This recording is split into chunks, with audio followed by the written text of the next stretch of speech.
समय पे काले हुए नहीं आप। चली जाइए आप यहाँ से। ना, हम ना जाई। अच्छा भाई तू सब अपन आँख से देख ले लू। अब हमने दोनों साथ में रहब।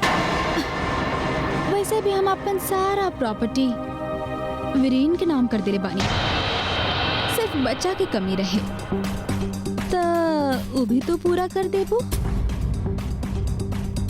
याद रखियो, घर के बाद घर में रहे ना तो ज्यादा अच्छा बा, समझ लो।